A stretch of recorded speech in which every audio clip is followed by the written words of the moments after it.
Hey everyone, Paul from ElkinsDIY.com.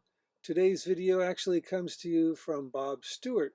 He's a friend of mine, lives in Saskatchewan, Canada. We met years ago. He's kind of famous for a couple things. One is the cycle car, very cool enclosed strike that he came up with in the 80s. And then the spin fin that he developed later on that you attach to a kayak and you could pedal your kayak and fly down the water. It's pretty cool. I also did a video on his tiny car camper. And he always comes up with some quick, cheap, easy DIY little tricks. On this, he's showing you how to do your own valve grinding. Check it out. Here's a fast, easy way to grind your valves. If you have just a few motor valves to grind and you're on a budget, the stores have a stick with a suction cup on the end to stick on the valve so you can rub your hands together like this and eventually get the job done.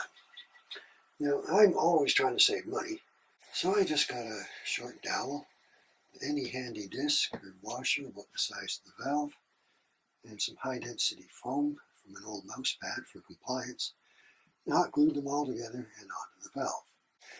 Now, that hand motion also reminded me of Boy Scouts trying to make a fire, so I decided to go for the upgrade on that process too and make a bow. I made mine on a table saw, but I could have used a yardstick or just some handy scrap. I looped the string around a point on one end, and cut a couple of notches in the other end for easy length adjustment. Then you just have to get a loop of string around the dowel and apply a bit of valve grinding compound.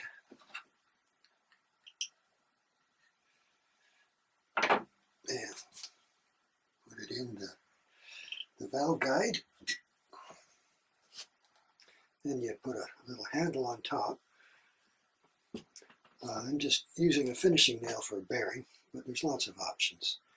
Then you're ready to go until you need an inspection and some more valve grinding compound.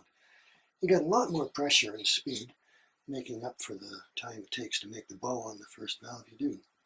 You have to move the bow end up and down a little bit to adjust the tracking.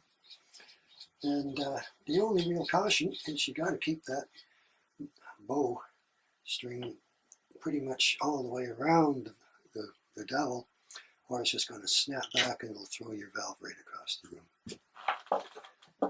So that's about it.